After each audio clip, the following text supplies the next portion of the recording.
Hello बच्चों। तो कैसे हैं आप लोग। तो बच्चों आज का जो हमारा लेक्चर है इसमें हम लोग पढ़ने वाले हैं संघ मोलस्का के बारे में। इससे पहले वाला जो हमारा लेक्चर था संघ आर्थ्रोपोडा के बारे में, उसमें आर्थ्रोपोडा के जितने ज़्यादा पॉसिबल पॉइंट्स हो सकते थे वो सारे पॉइंट हमने डिस्कस किया था। अब इसके बाद जो संघ आता है उसका नंबर होता है मोलस्का। तो मोलस्का के बारे में आज हम लोग पढ़ेंगे। तो हेडिंग लगा लेते हैं मोलस्का।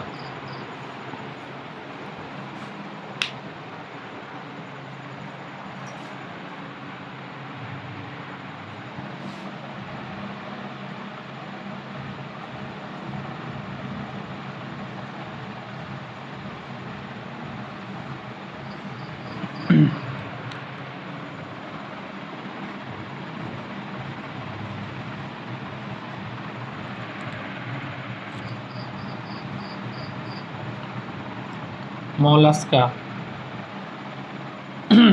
बच्चों आज हम इसके बारे में डिस्कस करने वाले हैं। तो मोलस्का में भी जैसे हर एक फाइलम में एक संघ मतलब एक तरीके से एक टर्म आता था, तो इसमें भी एक टर्म है मोलिस।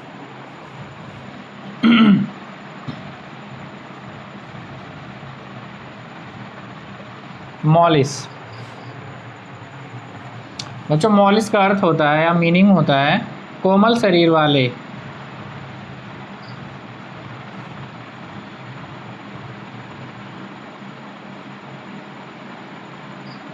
कोमल शरीर वाले मतलब बच्चों इसके अंतर्गत वो जीव आते हैं जिनकी जो बॉडी होती है काफ़ी कोमल होती है या नाजुक होती है।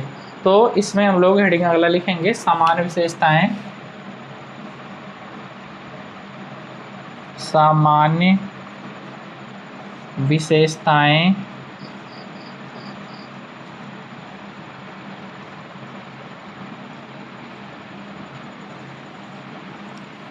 इंग्लिश में जनरल कैरेक्टर।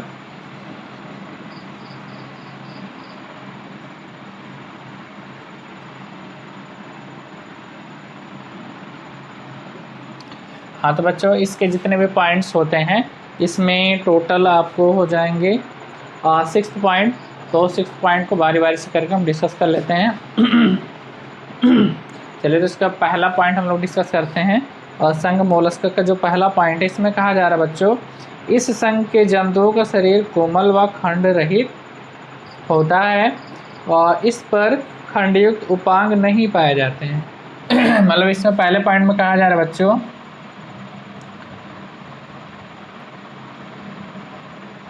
इस संघ के जंतुओं का शरीर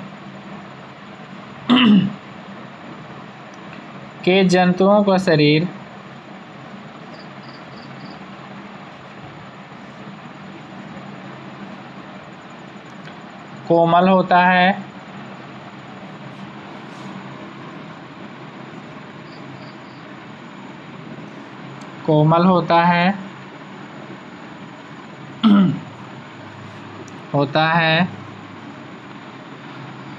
खंड रहित होता है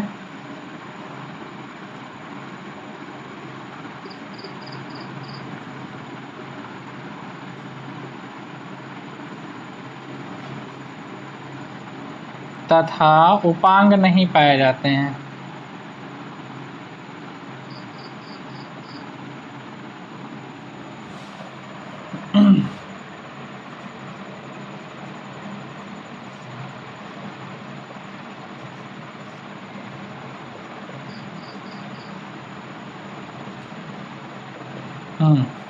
ध्यान से समझेंगे बच्चों, पहले वाले पॉइंट को हम लोग समझते हैं। देखिए इसमें लिखा है इस संघ के जंतुओं का जो शरीर होता है कोमल होता है, नाजुक। पहले भी डिस्कस कर चुके हैं। खंड रहित होता है बच्चों, इसका मतलब क्या होता है, इससे पहले वाला जो संघ था संघ आर्थ्रोपोडा, उसमें मैंने आपको बताया था कि इनकी जो बॉडी होती है हेड, थोरैक्स, नेक और 3 पार्टों में बटा होता है, लेकिन इनकी बॉडी नहीं बटी होती है, यानी खंड खंड में इनकी बॉडी नहीं बटी होती है। दूसरा, इसमें उपांग नहीं पाए जाते हैं। उपांग का मतलब क्या होता है बच्चों, अपेंडेजेज। जैसे इससे पहले संघ में आपने पढ़ा था आर्थ्रोपोडा में कि इसके जो जीव होते हैं इसमें पेयर्ड लेग पाए जाते हैं, यानी जुड़े हुए पैर या पेयर अपेंडेजेस कह सकते हैं, तो इसमें नहीं पाया जाता है इस वाले संघ में, संघ मोलस्का में। इसका दूसरा पॉइंट देखेंगे बच्चों, जो इसका दूसरा पॉइंट बच्चों इसमें कहा जा रहा है, इनका शरीर 3 भागों में बटा होता है, सिर, पैर तथा आंतरांग पिंडक।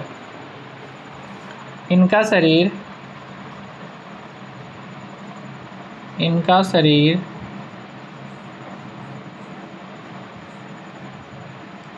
3 भागों में बटा होता है, सिर,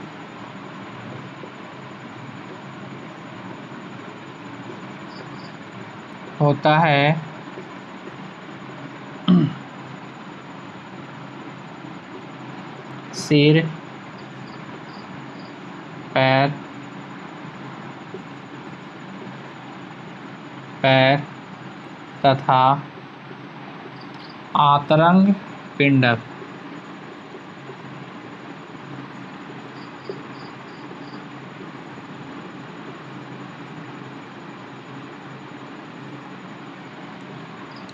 ध्यान से देखेंगे बच्चों, इसमें बताया गया है इनका शरीर 3 भागों में बटा होता है, सिर होता है, लेग्स यानी पैर होते तथा आंतरंग पिंडक। बच्चों इसमें एक स्पेशल टाइप की आप में बताई जाएगी, इसमें वाटर वैस्कुलर सिस्टम होता है। मतलब एक तरीके से इनके शरीर का जो ज़्यादातर मतलब जो अंगों के रूप में काम आता है वो वाटर वैस्कुलर सिस्टम होता है। अभी आगे वाले पॉइंट में हम लोग पढ़ेंगे, ये आंतरंग पिंडक से जुड़ा होता है। ठीक है, लिखेंगे तीसरा पॉइंट इनका क्या है।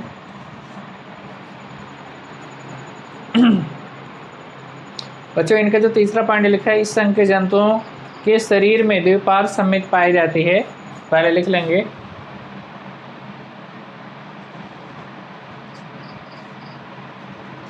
इन जंतुओं के शरीर में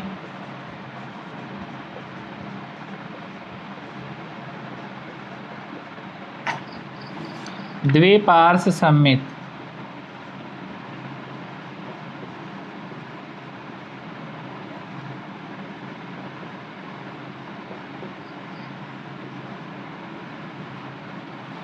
इंग्लिश बायलैटरल सिमेट्री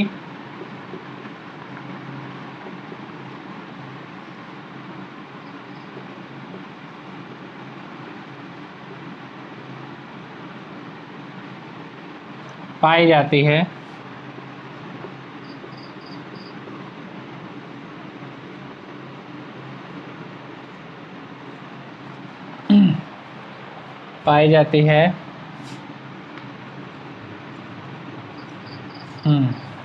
ध्यान से देखेंगे बच्चों, इनके जो तरीके से इन जंतुओं के शरीर में द्विपार्श्व संमित बायलैटरल सिमेट्री पाई जाती है। ये क्या होता है बच्चों, जो बायलैटरल सिमेट्री मैं पहले भी आपको बता चुका हूँ, ये एक ऐसा प्लेन सेजाइटल प्लेन जिससे काटने पे जो ऑर्गेनिज्म है या जीव है 2 बराबर भागों में डिवाइड हो जाए उसे कहते हैं द्विपार्श्व संमित बायलैटरल सिमेट्री। चलो बच्चे अगला पॉइंट देखते हैं, इसका 4th नंबर का पॉइंट। 4th नंबर का पॉइंट देखेंगे बच्चों, इनका लिखा है, इनमें खुला संवहन तंत्र तथा उत्सर्जन के लिए गुर्दे जैसी संरचना पाई जाती है। तो लिख लेते हैं, इनमें खुला संवहन तंत्र या परिवहन तंत्र कह सकते हैं,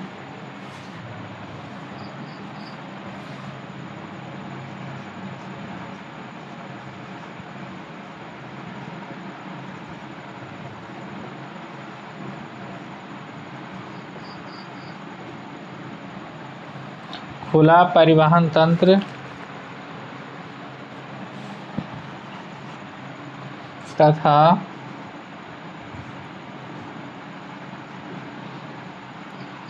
गुर्दे को कह सकते हैं बच्चों कि गुर्दे को इंग्लिश में कहते हैं किडनी। गुर्दे ब्रैकेट में किडनी जैसी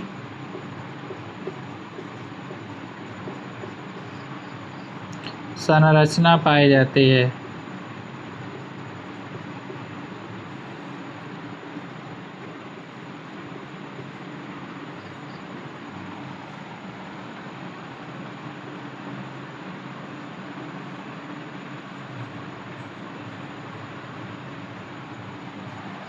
हाँ, तो ध्यान से देखेंगे बच्चों, इस पॉइंट का मतलब है इनमें खुला परिवहन तंत्र तथा गुर्दे किडनी जैसी, बच्चों किडनी नहीं पाई जाती, किडनी जैसी स्ट्रक्चर पाया जाता है इसमें, तथा खुला परिवहन तंत्र पाया जाता है, यानी open type blood circulatory system पाया जाता है। इसका मतलब क्या होता है बच्चों कि इनमें वेसल्स नहीं होते हैं, वाहिकाएँ नहीं होती हैं, तो इनमें जो ब्लड होता है ये इनके जो हार्ट होता है इनका, वो एक ही बार में ब्लड को पंप करता है और इनका जो ब्लड होता है पूरी बॉडी में फ्लो करता है, और इनके जो अंग होते हैं वो ब्लड में एक तरीके से डूबे रहते हैं, मतलब पूरी जो इनकी बॉडी होती है ब्लड से भरी होती है और इनके जो अंग होते हैं वो ब्लड में डूबे रहते हैं। इस टाइप के सर्कुलेशन को कहते हैं ओपन सर्कुलेटरी सिस्टम या खुला परिवहन तंत्र कह सकते हैं इसको बच्चों। इस पॉइंट का ये मतलब है। अगला पॉइंट देखते हो तो पाँचवें नंबर का पॉइंट जो इनका है बच्चों, इसमें लिखा गया है शरीर के चारों ओर एक कड़ा कवच ब्रैकेट में सेल होता है तथा एक लिफाफेनुमा आवरण होता है जिसे मेंटल कहते हैं। तो लिख लेंगे इसमें शरीर के चारों ओर एक कवच होता है, कवच ब्रैकेट में सेल होता है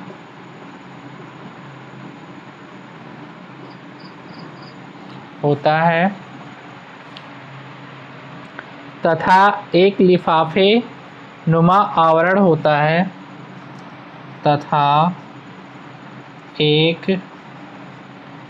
लिफाफे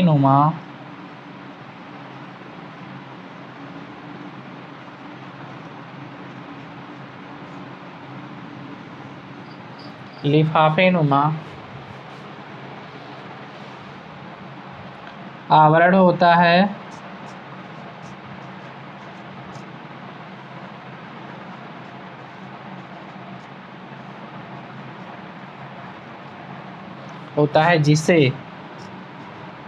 जिसे मेंटल कहते हैं।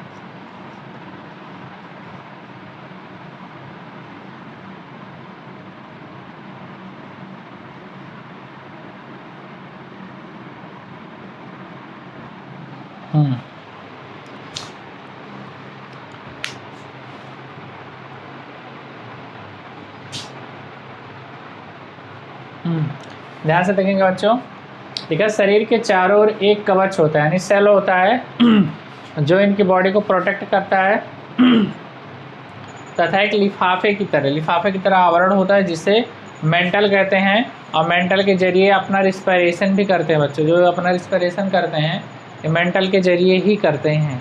तो ये उनका पाँचवा पॉइंट हो गया बच्चों। लास्ट पॉइंट इनका देख लेते हैं, जो इनका लास्ट पॉइंट है। तो बच्चों जो इनका 6 नंबर का पॉइंट है, इसमें कहा गया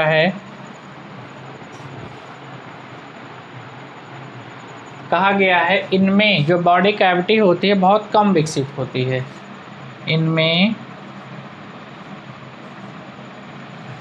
बॉडी कैविटी या कह सकते हैं देह गुहा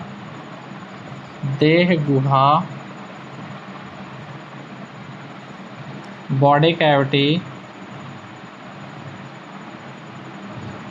कैविटी अल्प विकसित होती है।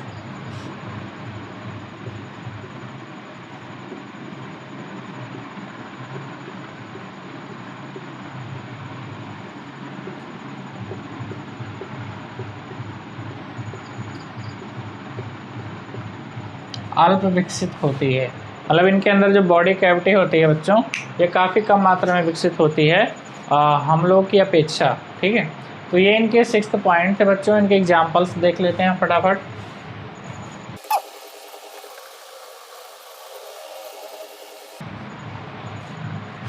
हाँ, तो बच्चों जो इनके एग्जांपल्स होते हैं या हिंदी में उदाहरण, तो उदाहरण में आ जाते हैं घोंघा, सीपी, कौड़ी, घोंघा,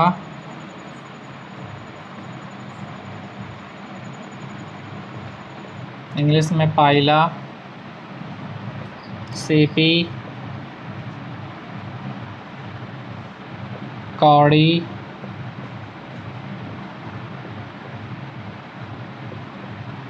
कामा, सीपिया तथा ऑक्टोपस।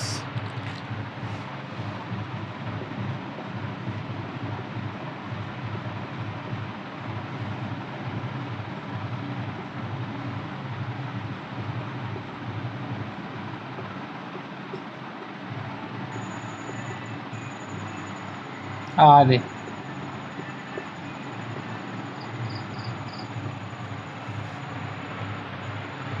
हाँ, तो ध्यान से समझेंगे बच्चों।